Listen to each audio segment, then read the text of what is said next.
So you just got your first GMK67, and in all likelihood it's your first ever custom keyboard kit in general. Don't worry, the idea of building a keyboard can be daunting, let alone modding it. In today's video I'm going to show you all the modifications I like to do to my GMK67s in order to make them sound something like this.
This is one of my custom GMK67 builds, and it uses Akko's cream yellow pros paired with a set of minimalistic Japanese keycaps. A number of factors were involved in getting it to sound like what you just heard. I've got another kit here, so let's go over them. First things first, if you want to save your fingers, my number one tip for getting the top housing off is push, don't pry. Your first instinct might be to pry around the board, but trust me, start from the inside and push outwards and you'll get this thing off in no time. Okay, let's strip this kit down to the PCB. The first mod on my list is the Tempest mod, also known as the tape mod. I opt for basic masking tape, no need for the tape debate. I've had no problems using regular masking tape, so that's what I do. I typically apply 3 layers of this tape, and doing so contributes to the keyboard producing a nice poppy sound. I don't like to be too careful with the tape.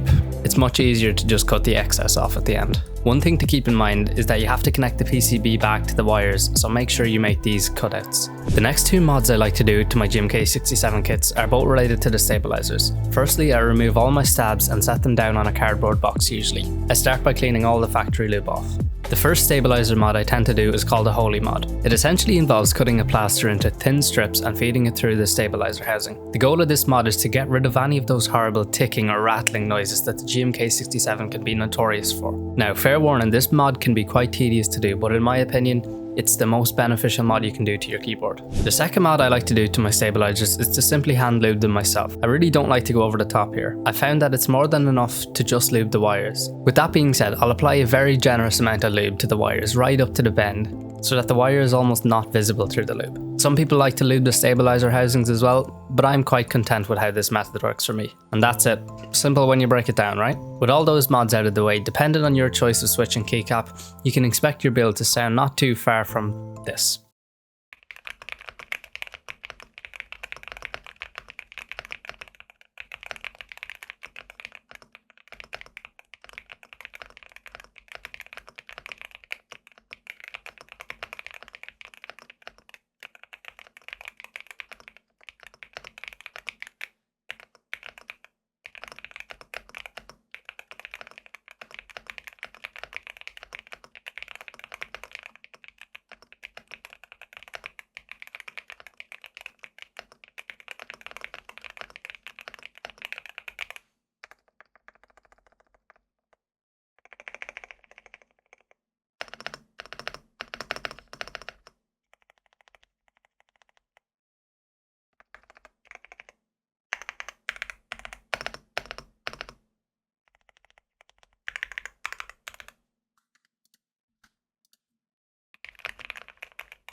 If you found this video informative, or dare I say entertaining, consider subscribing and leave a thumbs up. Drop your thoughts in the comments and share your favourite GMK67 mods.